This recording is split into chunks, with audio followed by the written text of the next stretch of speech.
Hello दोस्तों, आप सभी का एजुकेशन संग्राम इलेक्ट्रीशियन चैनल में स्वागत है। दोस्तों, आपका यह क्वेश्चन सिंक्रोनस मोटर से है। सिंक्रोनस मोटर से आपका क्वेश्चन है। जो पिछला क्वेश्चन आपके सिंक्रोनस मोटर से आया हुआ था, उसके आगे का यहाँ से क्वेश्चन है दोस्तों सिंक्रोनस मोटर से। और यहाँ से आपका क्वेश्चन स्टार्ट है सिंक्रोनस मोटर्स। और ये कॉम्पिटेटिव एग्जाम के लिए दोस्तों, आपके लिए कॉम्पिटेटिव एग्जाम के लिए बेस्ट वीडियो है, बेस्ट क्वेश्चन है। और आपके चैनल में एजुकेशन संग्राम में, आपके चैनल में बहुत सारे क्वेश्चन जितने भी टाइप के बने हुए हैं आपके लिए आए हुए हैं। और दोस्तों प्लेलिस्ट बना हुआ है आपके लिए।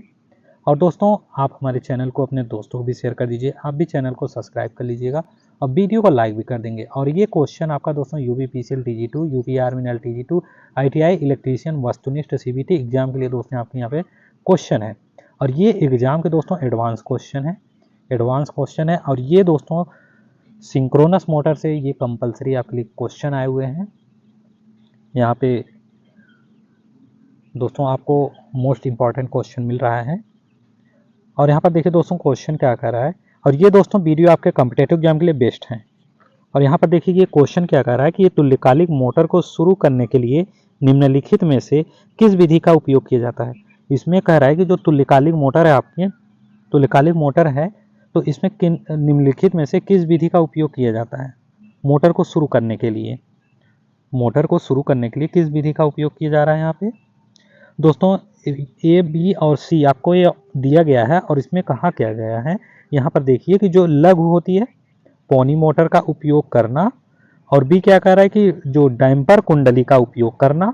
और C क्या कह रहा है कि जो तुल्यकालिक मोटर से जुड़ी एक छोटी DC मशीन का उपयोग करना, और वो भी सही क्रम में। सही क्रम में क्या है वो भी कह रहा है कि मतलब सही क्रम इसका क्या है तुल्यकालिक मोटर शुरू करने की विधि के लिए। तो दोस्तों आपका ये सही करने के लिए आपका ये तीनों है, ये तीनों है। इसमें तुल्यकालिक मोटर को शुरू करने के लिए तीनों विधियों का उपयोग किया जाता है। इसमें लघु पौनी मोटर का उपयोग करना है, डैम्पर कुंडली का उपयोग करना होता है, और तुल्यकालिक मोटर से जुड़ी एक छोटी जो DC मशीन का उपयोग करना है। तो दोस्तों आपका इसमें जो होगा आपका A और B और C ये तीनों होंगे। ऑप्शन आपका यहाँ जो 4 लिखा हुआ है, 4, ऑप्शन 4 आपका राइट आंसर है। 4, ऑप्शन 4 ये राइट आंसर है। और आपका नेक्स्ट क्वेश्चन है। नेक्स्ट में दोस्तों आपका ये आया हुआ है कि आपके यहाँ पे जो तुल्यकालिक मोटर शुरू करने के लिए निम्नलिखित में जो विधियाँ आपकी उपयोग करने के लिए दिया गया था कि आपको ये तीनों विधियाँ उपयोग करना है तुल्यकालिक मोटर शुरू करने के लिए, तो इसमें आपको बताया गया है। और यहाँ से कुछ क्वेश्चंस आपके बनेंगे और यहाँ पर देखते हैं और क्या इसमें बताया गया है। यहाँ पर दोस्तों क्वेश्चन आया और डिटेल में आया हुआ है। ये दोनों आपको मैंने बोला था पहले से ही कि आपको क्वेश्चन मिलेंगे सिंक्रोनस मोटर को, और आपका ये डिटेल भी यहाँ पर आपको प्रोवाइड किया जाएगा। और यहाँ पर देखिए दोस्तों इसमें क्या कह रहा है कि ये पॉइंट बाय पॉइंट यहाँ पर देखिए आपको समझने के लिए यहाँ पर मैं फिंगर लगा दिया हूँ कि जो आपको समझने में आसानी हो। तो यहाँ पर क्या कह रहा है कि जो स्टेटर और रोटर ध्रुवों के बीच क्या होता है, चुंबकीय लॉकिंग के कारण जो तुल्यकालिक मोटर स्वयं शुरू नहीं होती। इसमें कहने का मतलब इसका है कि जो स्टेटर और रोटर ध्रुव के बीच जो चुंबकीय लॉकिंग होती है, इसके कारण जो तुल्यकालिक मोटर स्वयं शुरू नहीं होती। और जो रोटर को निकट तुल्यकालिक गति पर त्वरित करने के लिए कोई प्रारंभिक उपकरण नहीं है। तो अब दूसरे में क्या कह रहा है कि निम्नलिखित विधियां का उपयोग करके हम तुल्यकालिक मोटर को शुरू कर सकते हैं। इसमें क्या क्या विधियां और भी हैं, देखते हैं इसमें और कौन सी विधि का उपयोग किया जा रहा है। वहाँ तो ऑप्शन में आपका 3 ऑप्शन दिए गए थे कि उसमें 3 चीज़ें होनी चाहिए शुरू करने के लिए, उपयोग करने के लिए तुल्यकालिक मोटर को। और यहाँ पर देखिए दोस्तों इसमें क्या कह रहा है, लघु मोटर का उपयोग करना। यहाँ पर लघु मोटर का उपयोग किया जा रहा है। तो इस लघु मोटर का उपयोग करने में क्या करना होगा। लघु मोटर मुख्य मोटर के तुल्यकालिक गति के निकटतम गति तक पर चलती है। मतलब दोस्तों लघु मोटर मुख्य मोटर को तुल्यकालिक गति के निकटतम गति पर चलाती है, और फिर मोटर को आपूर्ति के तुल्यकालिक करने की जरूरत होती है।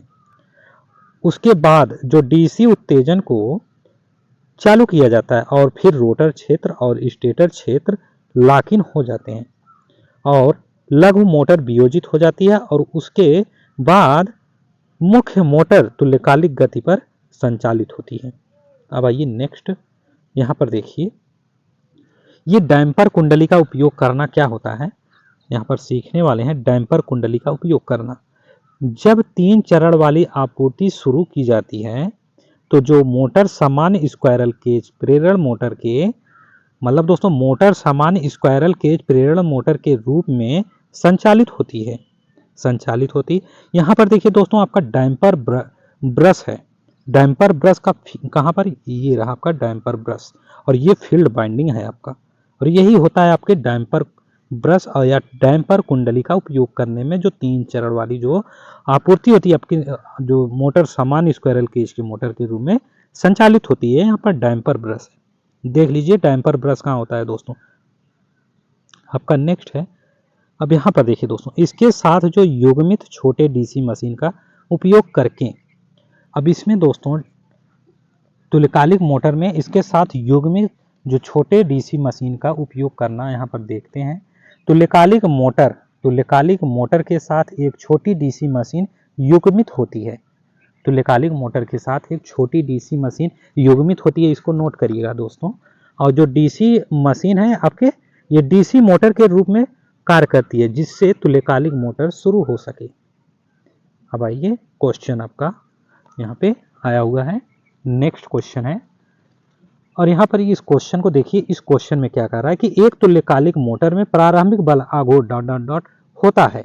ये क्वेश्चन कह रहा है कि एक तुल्यकालिक मोटर में जो प्रारंभिक बल आघूर्ण है आपके क्या होता है। चालित बल आघूर्ण होता है, पुल आउट बल आघूर्ण, ब्रेक अवे बल आघूर्ण और पुल इन बल आघूर्ण। इसमें क्या होता है दोस्तों, ब्रेक अवे बल आघूर्ण होता है। एक तुल्यकालिक मोटर में जो प्रारंभिक बल आघूर्ण होता है दोस्तों आपका जो थ्योरी है, और ये क्वेश्चन आपके क्वेश्चन के जो साथ आया ना दोस्तों, यहाँ से कम 2-3 क्वेश्चन आपके बन जाएंगे और ये हर क्वेश्चन में पूछा जाता है दोस्तों तुल्यकालिक मोटर से। एक तुल्यकालिक मोटर में प्रारंभिक बल आघूर्ण ब्रेक अवे बल आघूर्ण होता है। अब आइए इसका डिटेल में क्या है कि ये डिटेल में क्या कह रहा है। तुल्यकालिक मोटर में जो बल आघूर्ण के प्रकार देखिए, पहला प्रकार आपका विच्छेद बल आघूर्ण होता है। यहाँ पे दोस्तों आपको पूरा डिफाइन किया जाएगा, क्वेश्चन बताया जाएगा कि इसमें और कुछ भी क्या चीजें और भी होते हैं जिससे कि आपको समझने में आसानी हो, क्वेश्चन बन जाए तो आप यहाँ से भी क्वेश्चन पुट कर सकते। और यहाँ विच्छेद बल आघूर्ण क्या होता है, यहाँ पर देखिए दोस्तों विच्छेद बल आघूर्ण होता है। इसमें कहा जा रहा है कि मोटर के प्रारंभिक समय में जो बल आघूर्ण विकसित होता है उसे विच्छेद बल आघूर्ण के रूप में जाना जाता है। और यहाँ पर दूसरा पॉइंट कह रहा है कि यह तुल्यकालिक मोटर और विकसित बल आघूर्ण है जब इसके आर्मेचर कुंडलर पर नेम प्लेट वोल्टेज लगाया जाता है। यह तुल्यकालिक मोटर द्वारा विकसित बल आघूर्ण है जब इसके आर्मेचर कुंडलन पर नेम प्लेट वोल्टेज लगाया जाता है। अब ये दूसरा क्या कह रहा है कि अभिकेंद्रीय पंप की स्थिति में यह 10% जितना कम हो सकता है। अब आइए नेक्स्ट, यहाँ पर आइए अब दूसरा देखते हैं, चालित बल आघूर्ण होता है। चालित बल आघूर्ण, इसमें क्या होता है, यह चालित स्थिति में तुल्यकालिक मोटर द्वारा विकसित बल आघूर्ण है। इसमें चालित स्थिति में मतलब जब दोस्तों चल रहा होता है तो ये चालित स्थिति में तुल्यकालिक मोटर द्वारा विकसित बल आघूर्ण होता है। और मोटर के पूर्ण भार बल आघूर्ण को चालित बल आघूर्ण कहा जाता है। और नेक्स्ट आपका पॉइंट है, यह अश्वशक्ति और मोटर की गति से निर्धारित होता है। अब आइए नेक्स्ट, इसमें आप तीसरा देखिए, इसमें तीसरे में क्या कह रहा है कि पुल इन बल आघूर्ण। अब पुल इन बल आघूर्ण के बारे में देखते हैं, इसमें क्या हो रहा है कि पुल इन बल आघूर्ण क्या कह रहा है कि इसमें क्या क्या चीजें होती हैं, इसको अब देखने वाले हैं कि एक तुल्यकालिक मोटर को प्रारंभिक स्थिति के दौरान प्रेरण मोटर के रूप में शुरू किया जाता है और इसकी जो गति है तुल्यकालिक गति के 2 से 5% से कम होती है। अब आइए नेक्स्ट पॉइंट, जब क्षेत्र कुंडलन के लिए उत्तेजन या डीसी आपूर्ति लागू किया जाता है तो जो मोटर है तुल्यकालन में खींचती है जिसके परिणाम स्वरूप जो स्टेटर और रोटर चुंबकीय क्षेत्र सामान्य गति से घूमते हैं। पुलिन बलागुड़ के तीसरा पॉइंट देखिए, इस तीसरे पॉइंट में क्या कर रहा है कि जो तुल्यकालिक मोटर को तुल्यकालन में खींचने के लिए जो आवश्यक बलागुड़ की मात्रा को पुल इन बलागुड़ कहा जाता है।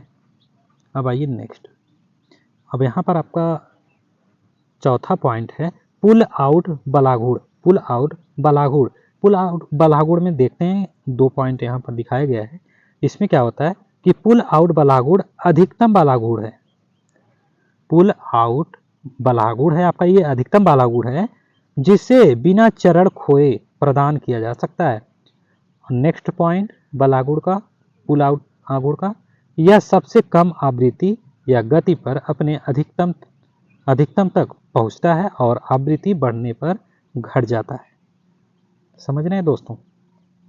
अब आइए क्वेश्चन आपका यहाँ पर नेक्स्ट क्वेश्चन है। नेक्स्ट क्वेश्चन में इसमें ये आपका फिगर है, आरेख है और जिसका प्रतिनिधित्व करता है, और इसमें आपका डीसी है, स्टेटर है, 3 फेज सप्लाई है, स्टार्टर वाइंडिंग है और साइलेंट पोल रोटर है, फील्ड वाइंडिंग। इसको आप फिगर देखिए और यहाँ पर एन और एस है, एन एस। अब आइए नेक्स्ट, अब ये फिगर आप देख ही लिए हैं। देखने के बाद आपको फिगर यहाँ पर 4 ऑप्शन दिए गए। इसमें क्या होता है कि 3 फेज पैरेलल मोटर है, ये सन डीसी मोटर है, तुल्यकालिक मोटर है, 3 फेज पिंजरी मोटर है। आपको इसमें से बताना है कि ये 4 ऑप्शन दिए गए हैं, इसमें से ये कौन से मोटर है, कौन से मोटर है। 3 फेज पैरेलल मोटर है कि संट डीसी मोटर है, तुल्यकालिक मोटर है कि 3 फेज पिंजरी मोटर है, आपको बताना है। तो दोस्तों आपका ये तुल्यकालिक मोटर है, इसको नोट करिए। जो आपका ये फिगर आपको दिखाया गया था, ये तुल्यकालिक मोटर का फिगर था। ये फिगर आपका तुल्यकालिक मोटर का, तुल्यकालिक मोटर का ये फिगर है। और इसमें यही पूछ रहा था कि ये आपका जो मोटर है ये किसका प्रतिनिधित्व करता है। ये तुल्यकालिक मोटर का प्रतिनिधित्व करता है।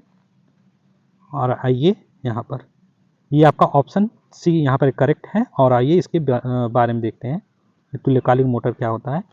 तुल्यकालिक मोटर आपका जो है यह एक एसी मोटर है जिसमें स्थिर अवस्था पर शाफ्ट का जो घूर्णन आपूर्ति धारा की आवृत्ति के साथ जो समकालिक होता है, घूर्णन की अवधि एसी चक्रों की समाकलन संख्या के ठीक बराबर होती है। तो तुल्यकालिक मोटर में ये एसी मोटर है और ये एसी चक्रों के समाकलन संख्या के ठीक बराबर होती है।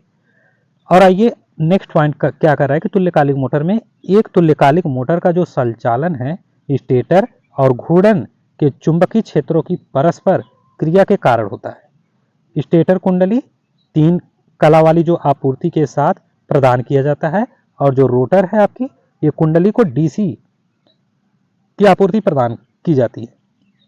यहाँ आपको समझने वाली बात है कि जो स्टेटर कुंडली है ये 3 कला क्या करती है वाली जो आपूर्ति है आपकी प्रदान किया जाता है, और जो रोटर कुंडली है यहाँ पर दोस्तों 2 चीजें हो रही हैं। ये रोटर आपूर्ति क्या हो रहा है कि ये डीसी आपूर्ति प्रदान की जाती है, और जो स्टेटर आपकी है ये 3 कला वाली आपूर्ति के साथ प्रदान किया जाता है। अब आइए नेक्स्ट तुल्यकालिक मोटर का है नेक्स्ट पॉइंट। तो इसके एक तुल्यकालिक इसे एक तुल्यकालिक मोटर कहा जाता है क्योंकि घूर्णक घूर्णित चुंबकीय क्षेत्र की गति के एक समान गति पर घूर्णन करता है। ये अब आइए यहाँ पर ये आपका फिगर भी सेम फिगर है आपका, यहाँ पर वही फिगर दिया गया है। बता रहा है कि ये फिगर यहाँ पर और क्या चीज़ें और हो रही हैं। तो यहाँ पर देखिए यह एक स्थिर गति वाला मोटर होता है। तुल्यकालिक मोटर यह एक स्थिर गति वाला मोटर होता है क्योंकि भले ही इसके भार में वृद्धि होती है किंतु इसके बाद भी जो मोटर फिर भी समान तुल्यकालिक गति पर संचालित होता है। इसके कहने का मतलब दोस्तों भार में वृद्धि होती है किंतु इसके बाद भी जो मोटर है ये समान तुल्यकालिक गति पर संचालित होती है। और दोस्तों नेक्स्ट पॉइंट क्या कह रहा है कि जो तुल्यकालिक मोटर का प्रयोग वहाँ किया जाता है जहाँ सटीक और स्थिर गति आवश्यक होती है।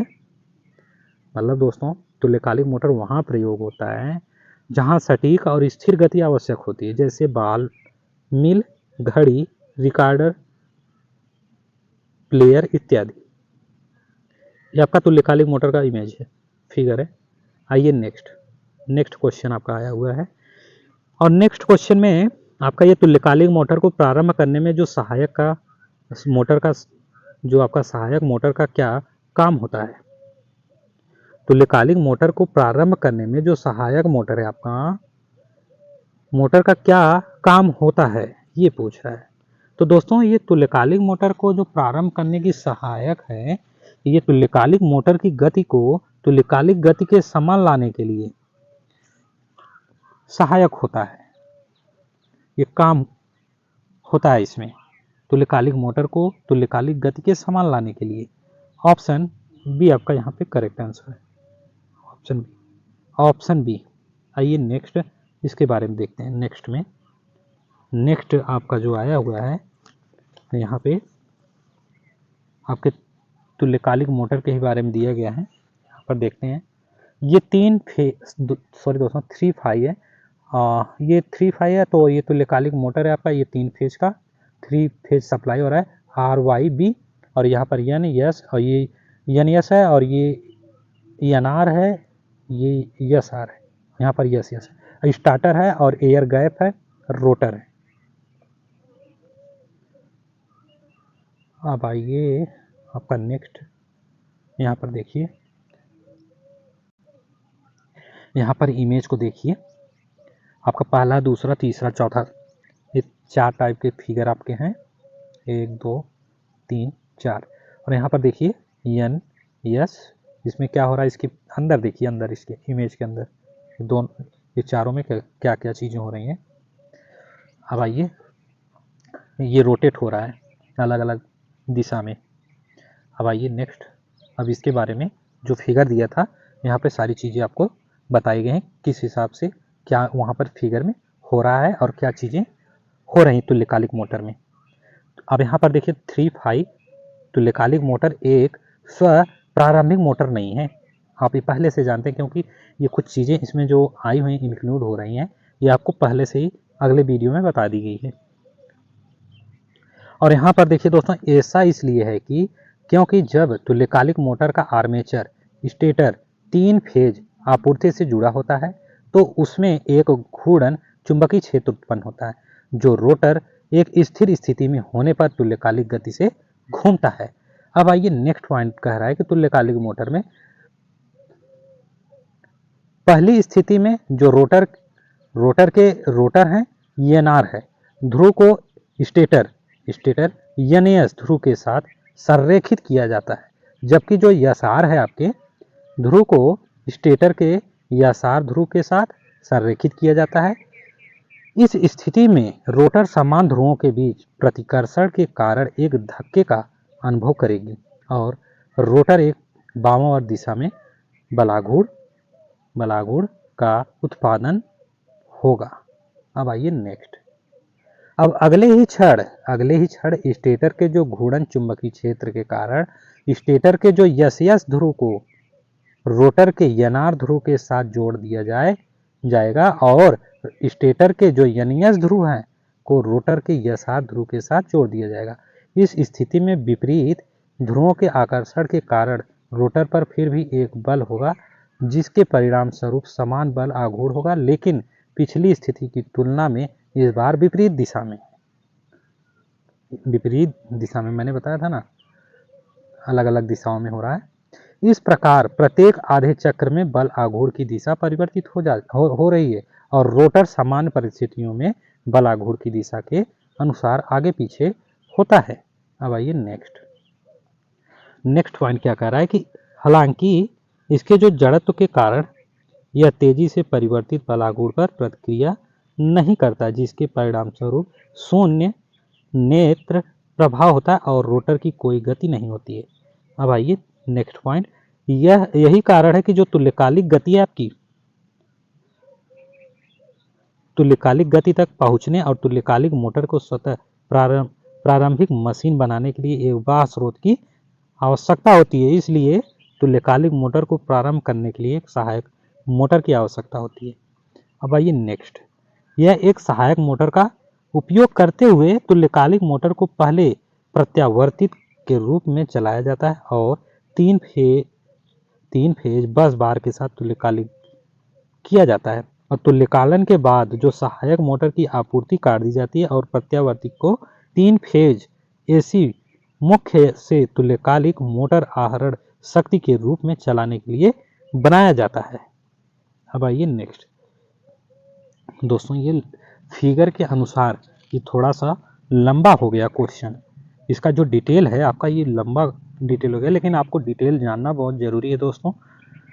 जैसे जैसे आपका क्वेश्चन आया हुआ है और क्वेश्चन बना हुआ है तो आपको डिटेल जानना बहुत ज़रूरी है। और यहाँ पर देखिए, मोटर को चालू करने का एक अन्य तरीका अवमंदन कुंडलन का उपयोग है। यहाँ पर देखिए एक नया आ गया तुल्यकालिक मोटर में। तुल्यकालिक मोटर को जो है आपके यहाँ पर मोटर को जो चालू करने का एक अन्य तरीका भी अवमंदन कुंडलन का उपयोग है। अवमंदन कुंडलन जो प्रारंभिक है आपके प्रारंभिक बलागुण प्रदान करके तुल्यकालिक मोटर को अपने आप स्व प्रारंभिक मशीन शुरू करने में सहायता करती है।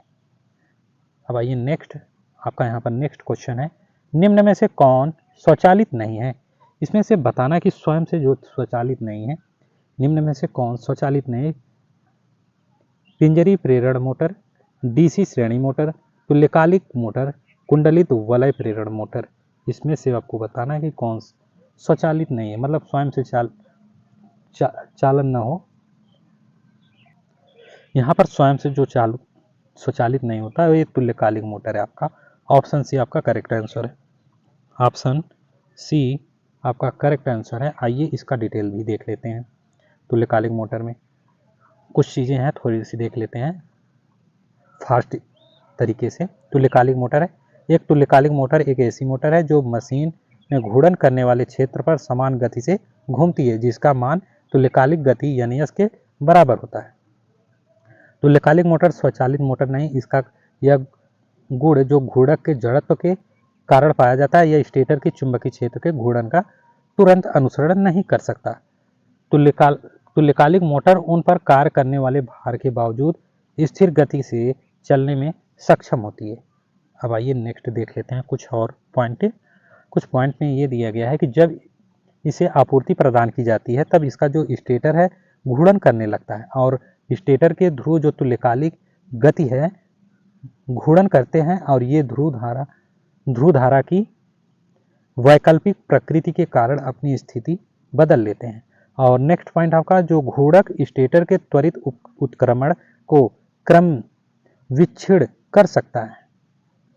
अब आइए नेक्स्ट, इसके जो कारण है बलाघूर्ण की वामावर्त और दक्षिणावर्त दिशाएं औसत बलाघूर्ण को शून्य करते हुए विकसित होती है, इस प्रकार यह मोटर स्वचालित नहीं होती। यहाँ पर मेन पॉइंट। अब आपका नेक्स्ट क्वेश्चन है, आपका नेक्स्ट क्वेश्चन है एक प्रेरण मोटर। आपका ये क्वेश्चन है दोस्तों, इसमें कहा गया है कि एक प्रेरण मोटर और एक तुल्यकालिक मोटर, यहाँ पर दो चीजें दी गई हैं, एक प्रेरण मोटर और एक तुल्यकालिक मोटर एक समान फीडर लाइन से जुड़े होते हैं। एकल शक्ति गुणक पर फीडर लाइन को संचालित करने के लिए तुल्यकालिक मोटर ... होना चाहिए। इसमें आपका दोस्तों जो संचालित के लिए तुल्यकालिक मोटर है अति उत्तेजित होना चाहिए। ऑप्शन ए आपका यहाँ पे करेक्ट आंसर है। एक प्रेरण मोटर और एक तुल्यकालिक मोटर एक समान फीडर लाइन से जुड़े होते हैं। एकल शक्ति गुणक पर जो फीडर लाइन है इसको संचालित करने के लिए जो तुल्यकालिक मोटर अति उत्तेजित होना चाहिए। आइए इसके बारे में सीखते हैं, डिटेल में देखते हैं क्या होता है इसमें और कुछ क्या बताया गया है क्वेश्चन में कि एक तुल्यकालिक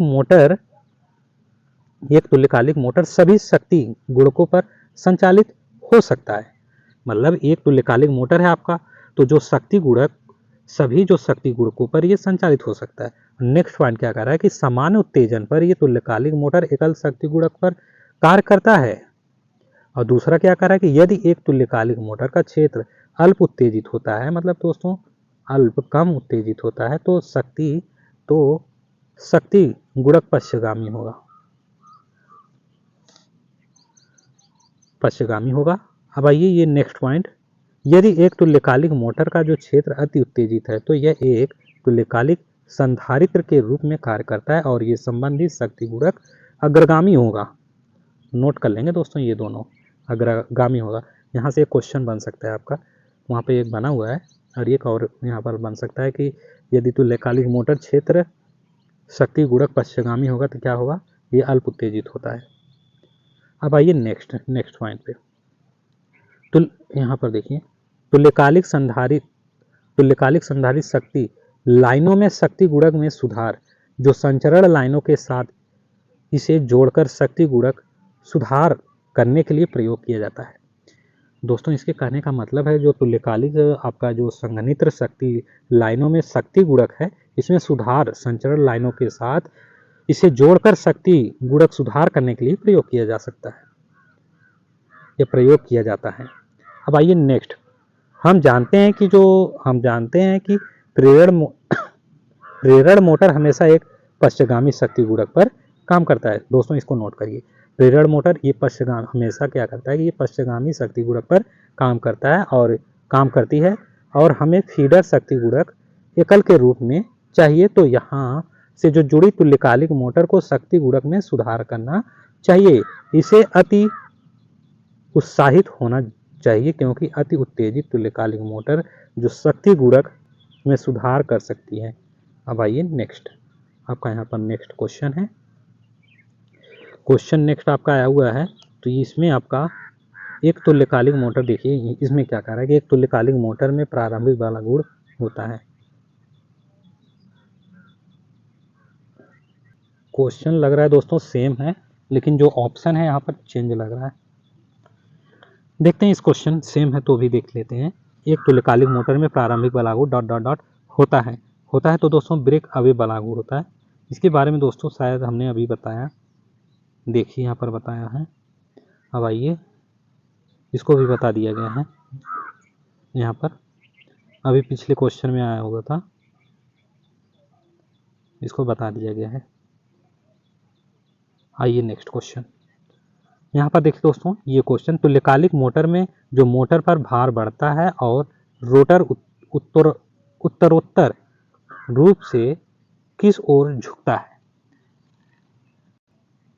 यहाँ पर दोस्तों क्वेश्चन कह रहा है कि जो तुल्यकालिक मोटर में जो मोटर पर जब भार बढ़ता है तो जो रोटर है, रोटर उत्तरोत्तर रूप से किस ओर झुकता है, इसके कहने का मतलब है। तो दोस्तों आपका ये उत्तरोत्तर रूप में जो मोटर भार बढ़ने पर किस ओर झुक रहा है, तो यहाँ पर कुछ कोण से फेज में पश्च गिरना, लेकिन अभी भी तुल्यकालिक रूप से चलता है। नोट करिए दोस्तों, ये इंपॉर्टेंट है। इसमें कहने का मतलब इसका था, ये तुल्यकालिक मोटर पर जब भार बढ़ रहा है तो जो उत्तरोत्तर इसकी जो झुकाव होती है, ये कुछ कोण से फेज में होता है, कुछ कोण से फेज में, और ये पश्च गिरना, लेकिन अभी भी ये तुल्यकालिक रूप से ही चल रहा है। ऑप्शन सी आपका यहाँ पे करेक्ट आंसर है। आइए नेक्स्ट, यहाँ पर उसके बारे में देख लेते हैं, भार बढ़ने पर तुल्यकालिक मोटर पर क्या हो रहा है। तो यहाँ पर देखिए दोस्तों, भार पर तुल्यकालिक मोटर पर यहाँ पर डिफाइन किया गया है, बताया गया है कि क्या हो रहा है यहाँ पे।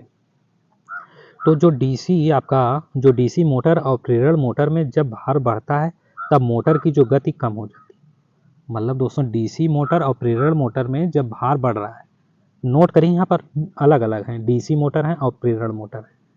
जब भार बढ़ता है तो तब क्या हो रहा है कि मोटर की जो गति है कम हो जाता है। अब आइए नेक्स्ट पॉइंट क्या कर रहा है कि जो गति में कमी काउंटर है इसका ईएमएफ को कम करती है, जिसके कारण स्रोत से अतिरिक्त भार कम गति पर भार बढ़ाने के लिए अतिरिक्त धारा को खींचा जाता है। अब समझ गए दोस्तों, जब इस पर गति में जो कमी है, काउंटर ईएमएफ इलेक्ट्रोमोटिव फोर्स को कम करती है, जिसके कारण स्रोत से अतिरिक्त भार कम गति पर भार बढ़ाने के लिए अतिरिक्त धारा को खींचा जाता है। अब आइए नेक्स्ट पॉइंट, यह क्रिया एक तुल्यकालिक मोटर में नहीं हो सकती है, क्योंकि यह सभी भारों पर एक स्थिति गति यानी तुल्यकालिक गति पर चलती है। अब आइए नेक्स्ट, जब हम यांत्रिक भार को एक तुल्यकालिक मोटर पर लागू करते हैं तो जो रोटर ध्रुव है आपके स्टेटर ध्रुव से थोड़ा पीछे आते हैं, जबकि तुल्यकालिक गति पर चलते रहते हैं। चलते रहते हैं। समझ गए दोस्तों? समझ गए दोस्तों? क्या फिर से इसको मैं रिपीट कर दूं? इसको रिपीट कर देता हूँ फिर से आपको। हाँ, तो हम यांत्रिक भार को एक तुल्यकालिक मोटर पर लागू करते हैं। जब हम यांत्रिक भार को एक तुल्यकालिक मोटर पर लागू करते हैं तो जो रोटर ध्रुव स्टेटर है और ध्रुव से क्या होता है, थोड़ा पीछे आते हैं, जबकि तुल्यकालिक गति पर चलते रहते हैं। अब आइए नेक्स्ट पॉइंट, स्टेटर और रोटर ध्रुव बलागुड़ कोण अल्फा कहा जाता है, तो ये आपका अल्फा है, के बीच कोणीय विस्थापन वोल्टेज V की आपूर्ति और परिवर्तन के संबंध में पश्च EMF EB का कारण बनता है, जिससे इससे स्टेटर कुंडली में जो परिणामी EMF है ER, परिणामी EMF ER बढ़ जाता है। अब आइए नेक्स्ट पॉइंट, परिणाम स्वरूप भार बढ़ने के लिए स्टेटर धारा बढ़ती है। मतलब दोस्तों परिणाम स्वरूप जो भार बढ़ाने के लिए स्टेटर धारा बढ़ती है। अब आइए नेक्स्ट, यहाँ कुछ पॉइंटें दी गई हैं, इसमें दोस्तों नोट करिए, पॉइंटें दी गई हैं। निम्नलिखित बिंदुओं को तुल्यकालिक मोटर संचालन में नोट किया जा सकता है। एक तुल्यकालिक मोटर सभी भारों पर तुल्यकालिक गति से चलती है। यह बढ़े हुए भार को गति में कमी से नहीं बल्कि स्टेटर और रोटर ध्रुव के बीच सापेक्ष बदलाव से यानी बलागुड़ कोण अल्फा के समायोजन द्वारा पूरा किया जाता है। अब आइए नेक्स्ट पॉइंट, यदि मोटर पर भार बढ़ता है तो जो बलागुड़ कोण आपका जो अल्फा भी बढ़ जाता है, यानी जो रोटर है आपके ध्रुवों स्टेटर ध्रुवों के पीछे एक बड़े कोण से बढ़ जाता है, लेकिन जो मोटर तुल्यकालिक गति पर चलता रहता है। अब आइए नेक्स्ट, यहाँ पर सारी चीज़ें बताई गई हैं दोस्तों। इसमें क्या हो रहा है कि जो बलागुड़ कोण अल्फा में जो वृद्धि वोल्टेज भी आपूर्ति के संबंध में जो पश्च EMF है EB के एक बड़े फेज के बदलाव का कारण बनता है। अब आइए नेक्स्ट पॉइंट कह रहा है कि जो वोल्टेज आपकी V है आपूर्ति के संबंध में जो पश्च EMF है EB का अधिक फेज बदलाव स्टेटर कुंडली में जो शुद्ध वोल्टेज है ER के बढ़ने का कारण बनता है, और जो परिणाम स्वरूप जो आर्मेचर धारा IA भार मांग को पूरा करने के लिए बढ़ाता है। और यहाँ पर देखिए दोस्तों बताया गया है कि यहाँ पर क्या क्या चीज़ें और भी होती हैं। यदि मोटर पर भार कम हो जाता है तो जो बलागुड़ कोण भी घट जाता है। यह V के संबंध में EB के छोटे फेज बदलाव का कारण बनता है, जो परिणाम स्वरूप स्टेटर कुंडली में शुद्ध वोल्टेज ER कम हो जाता है, और इसलिए आर्मेचर धारा IA, जहां आर्मेचर धारा IA equal to V minus EB by ZS equal to ER by ZS, और यहाँ पर ZS क्या है, आपके तुल्यकालिक प्रतिबाधा है। ZS आपका ये तुल्यकालिक प्रतिबाधा है। अब आइए नेक्स्ट, ये आपका इमेज है, यहाँ पर देखिए अल्फा और एनियस के बारे में, और स्मॉलर ग्रेटर है। ये स्मॉलर है आपका, पहले का स्मॉलर और दूसरा आपका ग्रेटर है। अब आपका नेक्स्ट क्वेश्चन है, ये क्वेश्चन देखिए दोस्तों, यहाँ पर आरेख दिया गया है और आपको इस फिगर के माध्यम से यहाँ पर बताया गया है ये तुल्यकालिक मोटर है। ये पिछले क्वेश्चन आ चुके हैं, ये आ चुका है पिछले क्वेश्चन में।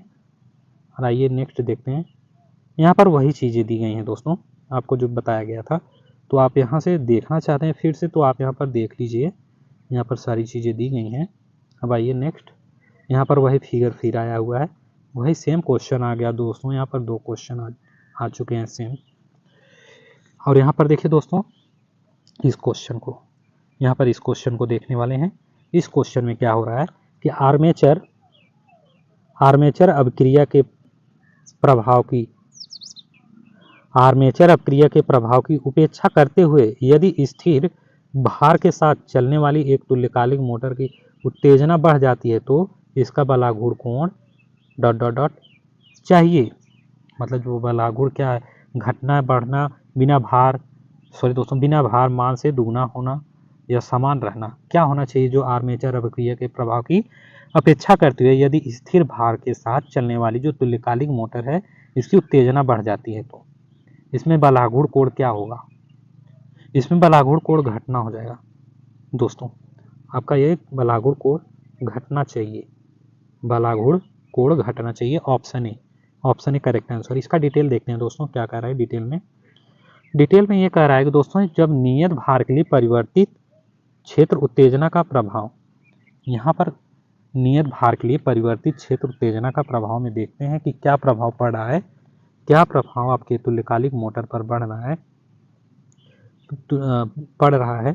तो आइए यहाँ पर कुछ पॉइंटें दी गई हैं, ये आपके समझ लीजिए, आपका ये प्रकार से ये हेडिंग है।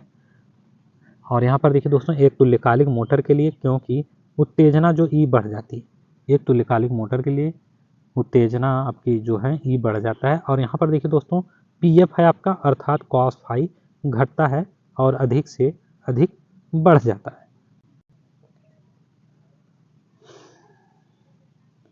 अधिक से अधिक बढ़ जाता है। अब आइए नेक्स्ट, आर्मेचर धारा आपकी आइए बढ़ती है। आइए नेक्स्ट देखते हैं, यहाँ पर सारी चीज़ें दी गई हैं। देखिए दोस्तों जैसे ही हम समान उत्तेजना E इक्वल टू वी से अधिक उत्तेजना E ग्रेटर दैन वी की ओर बढ़ते हैं, सामान्य उत्तेजना इकाई जो पीएफ है पर न्यूनतम से बढ़ जाती है। यहाँ पर देखिए दोस्तों E B is less than V जो अंडर एक्साइटेशन है, और V equal to E B है जो नॉर्मल एक्साइटेशन है, यहाँ पर बताया गया है और फिगर के माध्यम से बताया गया है। यहाँ पर फिगर भी देखिए, अलग अलग टाइप के फिगर बने हुए हैं, और यहाँ पर बताया गया है कि जब E B is less than V, जब अंडर एक्साइटेशन हो रहा है, तो यहाँ पर फिगर क्या इमेज क्या बन रहा है। तो आपका ये फोर तरह से डिफाइन की गई है, और कहाँ पर इक्वल हो रहा है और कहाँ पर greater than E B greater than V unity P F हो रहा है। तो ई बी जो आपके हैं ग्रेटर दैन वी, ये ओवर एक्साइटेशन है, ये ओवर एक्साइटेशन है, ये ओवर एक्साइटेशन है। और ओवर एक्साइटेशन स्टेशन का जो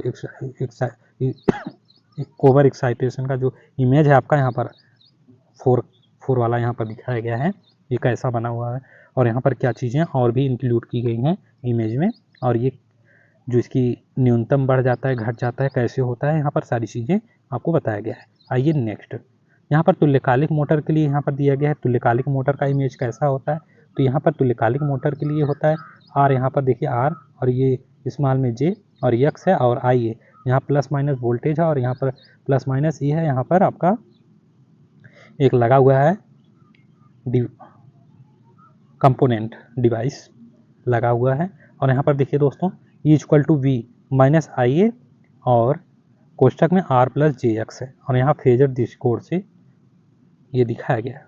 अब आइए नेक्स्ट, अब यहाँ पर देखिए अब उत्तेजना पश्चगामी पीएफ का इमेज है, और उत्तेजना यहाँ पर एक एक इमेज आपको बताया गया कि कौन सी इमेज है, कौन से इमेज है, और यहाँ पर अव उत्तेजना पश्चगामी इमेज का यहाँ पर डिफाइन किया गया है, ये आपका पश्चगामी पीएफ का अव उत्तेजना का इमेज है।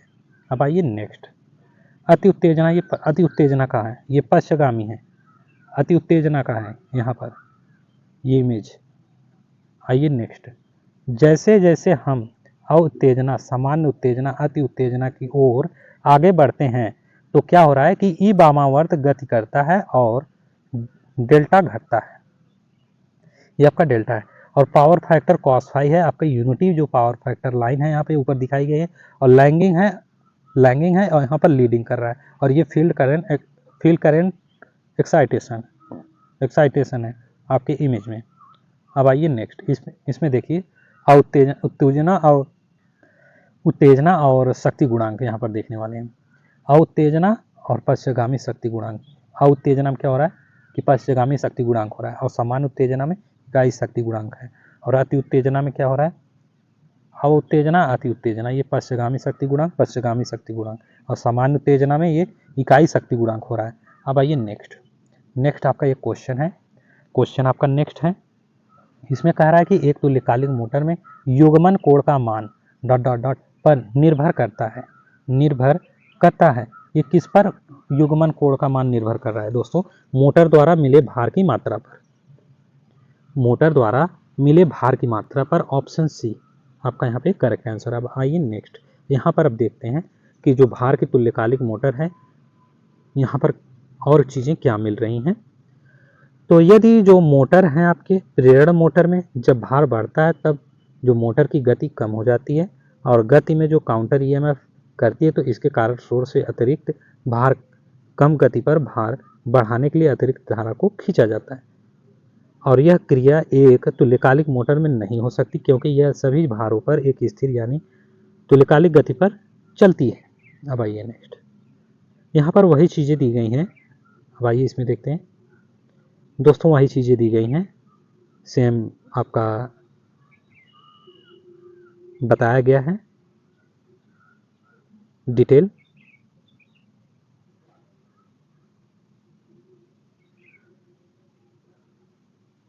डिटेल यही बताया गया है, लेकिन इमेज आपका देखिए बता दे रहा हूँ। अच्छा यहाँ से देखिए आप, बिंदु को तुल्यकालिक मोटर में संचालित किया जा सकता है। इसमें कुछ नोट करना है, नोट करिए।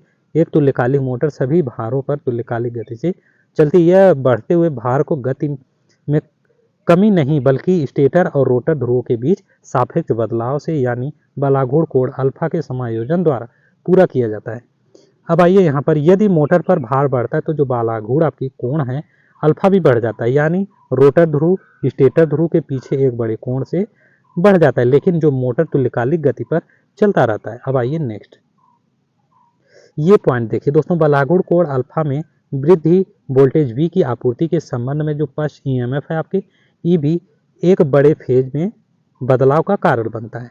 अब आइए नेक्स्ट, वोल्टेज V की आपूर्ति के संबंध में जो पश्च EMF है EB का अधिकतम फेज बदलाव स्टेटर कुंडली में शुद्ध वोल्टेज ER के बढ़ने के कारण बनते हैं, और जो परिणाम स्वरूप आर्मेचर आपका धारा IA भार मांग को पूरा करने के लिए बढ़ता है। अब आइए नेक्स्ट, यदि मोटर पर भार कम हो जाता है तो मोटर पर भार कम हो जाता है, जो बालाघूर्ण कोण भी घट जाता है। तो यहाँ पर जो V के संबंध में EB के छोटे फेज बदलाव का कारण बनता है। ये परिणामी स्वरूप स्टेटर कुंडली के शुद्ध वोल्टेज ER से क्या हो रहा है, कम हो जाता है। ER कम हो जाता है। अब आइए नेक्स्ट, और इसलिए आर्मेचर धारा IA है, जहां आर्मेचर धारा आपका IA = B by ZS = ER by ZS है, और यहाँ पर ZS आपकी तुल्यकालिक प्रतिबाधा है। यहाँ पर आपका स्मॉलर है ग्रेटर देन, सॉरी दोस्तों, स्मॉलर अल्फा है ग्रेटर अल्फा है। यहाँ पर बताया गया है कि यहाँ पर इमेज के माध्यम से कि क्या हो रहा है। और आइए नेक्स्ट, यहाँ पर अल्फा क्या हो रहा है, अल्फा आपका ये आघूर्ण कोण और युग्मन कोण है। अब यहाँ पर अल्फा जो है दिया गया है इमेज में, अल्फा जो बताया जा रहा है कि यहाँ पर आघूर्ण का कोण का ये युग्मन कोण है। अब आइए नेक्स्ट, ये आपका क्वेश्चन आया हुआ है। क्वेश्चन आया हुआ तो इसमें क्या कह रहा है कि तुल्यकालिक मोटर को प्रारंभ करने में जो सहायक मोटर का क्या काम होता है। दोस्तों सेम क्वेश्चन आ रहे हैं, रिपीट हो रहा है, लेकिन जो ऑप्शन इसके हैं बदल रहे हैं। तुल्यकालिक मोटर की गति की तुल्यकालिक मोटर की गति को तुल्यकालिक गति के समान लाने के लिए ऑप्शन बी आपका यहाँ पे करेक्ट आंसर है। आइए नेक्स्ट, ये आपका दोस्तों इमेज आया हुआ है, यहाँ पर पिछले क्वेश्चन में आया हुआ है, ये सारी चीज़ें तो बताई गई हैं दोस्तों।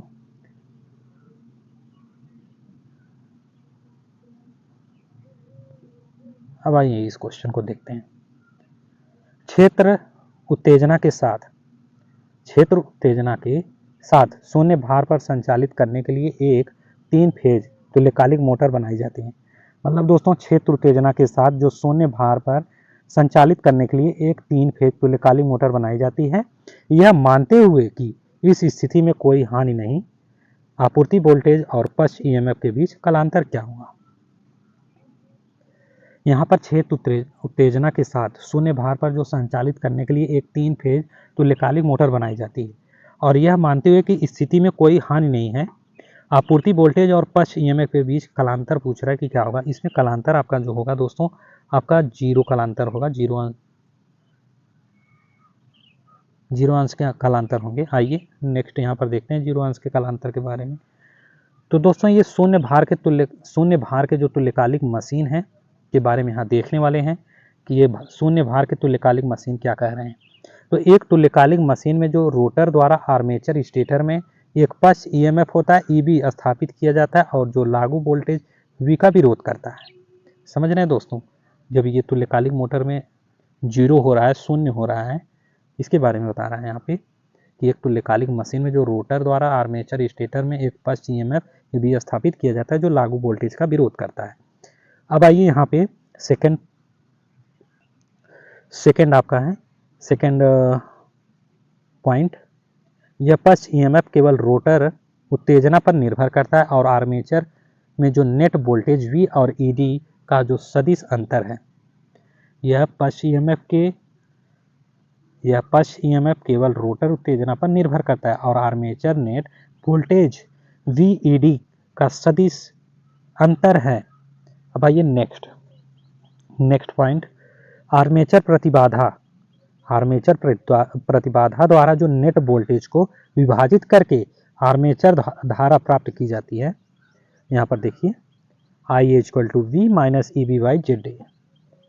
अब आइए नेक्स्ट, अब शून्य भार के तहत IA = क्या है, 0, और इसलिए V = EB उसी कला में है और इसलिए आपूर्ति वोल्टेज पक्ष ईएमएफ के बीच कलांतर 0 है, 0 डिग्री पर है। अब आइए नेक्स्ट क्वेश्चन आपका, यहाँ पर देखिए दोस्तों, ये क्वेश्चन क्या कह रहा है कि यदि एक तुल्यकालिक मोटर जिसके रोटर के कुंडली में लघु परिपथन मतलब दोस्तों इसके कहने का मतलब क्वेश्चन का है कि तुल्यकालिक मोटर जिसके रोटर के कुंडली में जो लघु परिपथन है हो, तो उसे 3 कला वाले विद्युत आपूर्ति पर स्थानांतरित कर दिया जाता है। तब क्या होगा, तब यह इसमें होगा चालू होगी और एक प्रेरण मोटर के रूप संचालित होती रहेगी। मतलब दोस्तों इसके कहने का मतलब ये तुल्यकालिक मोटर में जो रोटर कुंडली में लघु परिपथन हो रहा है, तो जो 3 कला वाले जो विद्युत आपूर्ति है आपकी, यह स्थानांतरित कर दिया जाता है। तब यह क्या करेगी, चालू होगी। ये जो मोटर है आपके स्थानांतरित होने पर तुल्यकालिक मोटर ये चालू होगी और यह चालू होने के बाद क्या होगा कि एक प्रेरण मोटर के रूप में संचालित होती रहेगी। ऑप्शन सी आपका करेक्ट आंसर है। आइए इसके बारे में देखते हैं, तुल्यकालिक मोटर के स्वप्रारंभन बनाने के लिए क्या किया जा रहा है। स्वप्रारंभन बनाने के लिए क्या हो रहा है यहाँ पर दोस्तों तुल्यकालिक मोटर को स्वप्रारंभ बनाना है, तो इसमें कुछ पॉइंटें दी गई हैं। इसमें देखते हैं कि क्या बनाने के लिए क्या क्या चीज़ें हो रही हैं। तो एक तुल्यकालिक मोटर अपने आप में शुरू नहीं हो सकती, तो जो मोटर है स्वप्रारंभ बनाने के लिए रोटर पर एक स्क्वायरल केज कुंडली, जिसे अवमंदन कुंडली भी कहा जाता है, इसको नोट करिए, बहुत इंपॉर्टेंट है, प्रदान की जाती है। ये कॉम्पिटेटिव एग्जाम के लिए दोस्तों, आपके कॉम्पिटेटिव एग्जाम के लिए जितने भी टाइप के आपके क्वेश्चन बन रहे हैं, इलेक्ट्रीशियन, इलेक्ट्रॉनिक, इलेक्ट्रिकल, टेक्निकल से दोस्तों सब सारे आपके यहाँ पे क्वेश्चन आने वाले हैं, जितने भी टाइप के क्वेश्चन हैं, और ये आपके कॉम्पिटेटिव एग्जाम के लिए बेस्ट वीडियो है दोस्तों। और यहाँ पर देखिए दोस्तों, ये दोस्तों कंपलसरी ये सिंक्रोनस मोटर से कमेंट बॉक्स में कमेंट आया हुआ था कि सिंक्रोनस मोटर से आप क्वेश्चन लाइए। दोस्तों यहाँ पर थोड़ा टाइम लगा, लेकिन दोस्तों आपको यहाँ पर सिंक्रोनस मोटर से जितने भी टाइप के क्वेश्चन होंगे सारे यहाँ पे आने वाले हैं, और भी क्वेश्चन हैं उसको भी यहाँ पर प्रोवाइड किया जाएगा। और जितने भी टाइप के आपके सिंक्रोनस मोटर से क्वेश्चन और बन रहे हैं आपके मिक्स क्वेश्चन में आएंगे, ज़्यादा नहीं होंगे मिक्स क्वेश्चन में सिंक्रोनस मोटर के क्वेश्चन, लेकिन दोस्तों उसको भी आपको प्रोवाइड किया जाएगा जितने भी टाइप के क्वेश्चन बन रहे हैं। और यहाँ पर आइए दोस्तों, यहाँ पर देखिए दूसरा पॉइंट, पहला पॉइंट तो आपको बता दिया गया है कि यहाँ पर जो तुल्यकालिक मोटर स्वप्रारंभ बनाने के लिए, तो अब यहाँ पर दूसरा जो पॉइंट कर रहा है कि जो अवमंदन कुंडली में तांबे की छड़ें होती हैं, अवमंदन कुंडली में तांबे की छड़ें होती हैं जो रोटर के मुख्य बहिक्षेपी के ध्रुवों में एम्बेडेड होती है। अवमंदन कुंडली में एक छड़ होती है और ये मुख्य बहिक्षेपी ध्रुवों में एम्बेडेड होती है। और तीसरा पॉइंट क्या है, यहाँ पे आंशिक 3 फेज स्क्वायरल केज कुंडली को प्रभावी बनाने के लिए बार को सिरों पर लघु परिपथित किया जाता है। अब आइए नेक्स्ट पॉइंट, इसके माध्यम से जो अवमंदित बार आपका मोटर को प्रारंभिक बलाघूर मिलता है। अब आइए नेक्स्ट पॉइंट, अब यहाँ पर देखिए 1 2 3 करके आपका ये आया हुआ है रोमन गिनती में कि और क्या हो रहा है इसमें। प्रारंभ करने के लिए जो स्टेटर कुंडली को 3 फेज की आपूर्ति दी जाती है, जबकि जो रोटर क्षेत्र कुंडली को बिना ऊर्जा के छोड़ दिया जाता है। मतलब दोस्तों आपके प्रारंभ करने के लिए जो स्टेटर कुंडली है इसे 3 फेज की आपूर्ति दी जाती है, और जबकि जो रोटर है आपके रोटर क्षेत्र आपकी ये कुंडली को बिना ऊर्जा के छोड़ दिया जाता है।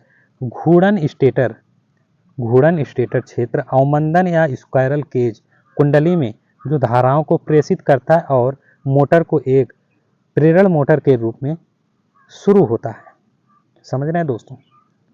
अब आइए दूसरा, जैसे ही मोटर तुल्यकालिक गति के करीब पहुंचती है, रोटर प्रत्यक्ष धारा से उत्साहित होती है और रोटर पर जो परिणामी ध्रुव है स्टेटर पर वितरित ध्रुवता के ध्रुवों को सामना करते हुए और इसके बीच एक मजबूत चुंबकीय आकर्षण स्थापित हो जाता है और घूर्णन ध्रुव घूर्णन अभिवाह के ध्रुवों के साथ बंद हो जाते हैं।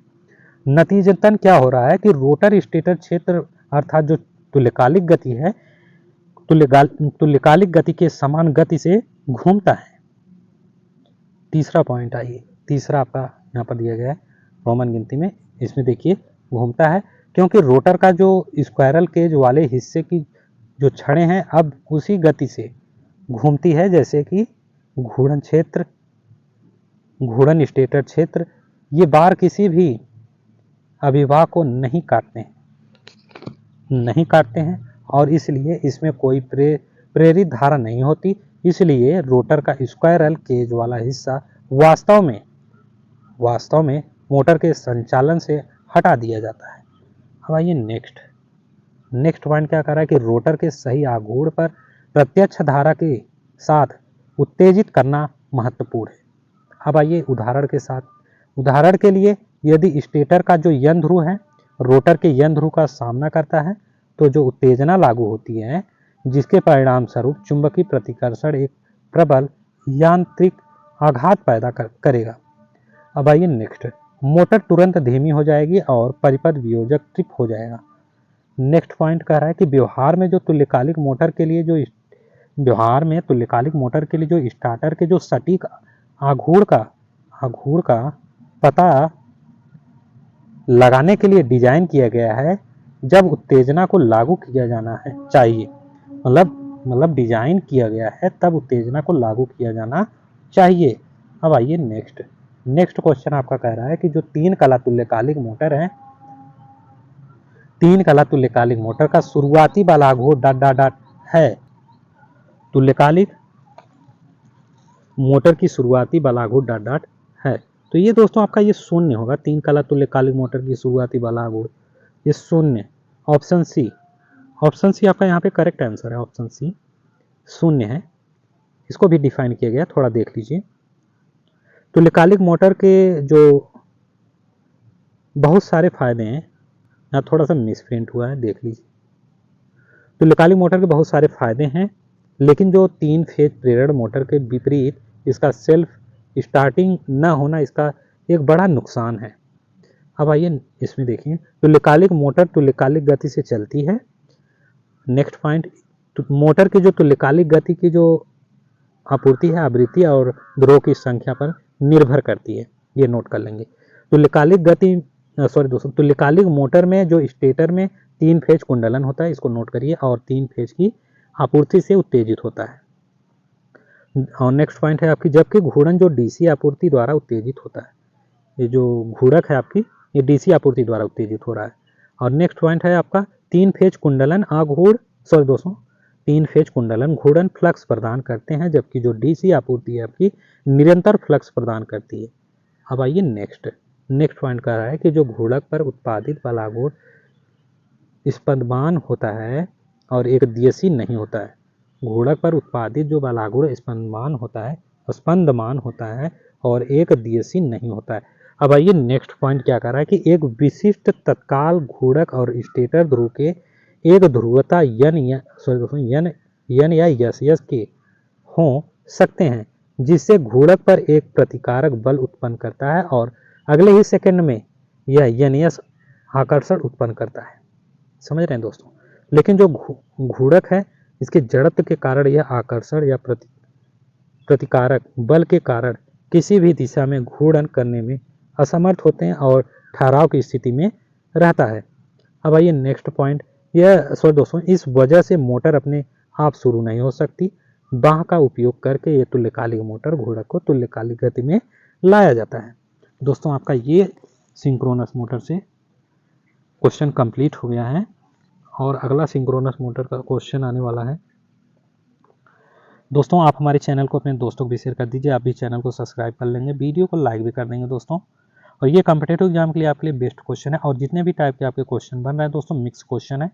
अब दोस्तों एडवांस क्वेश्चन आपके चल रहे हैं जो एग्जाम के क्वेश्चन के लिए बहुत एडवांस क्वेश्चन आपको करना है। और जो और भी जितने भी टाइप के आपके क्वेश्चन आए हुए थे एग्जाम के, आपके चैनल में एजुकेशन संग्राम में पहले से ही प्रोवाइड कर दिया गया है और प्लेलिस्ट आपके लिए बना दिया गया है जो एग्जाम के क्वेश्चन है दोस्तों।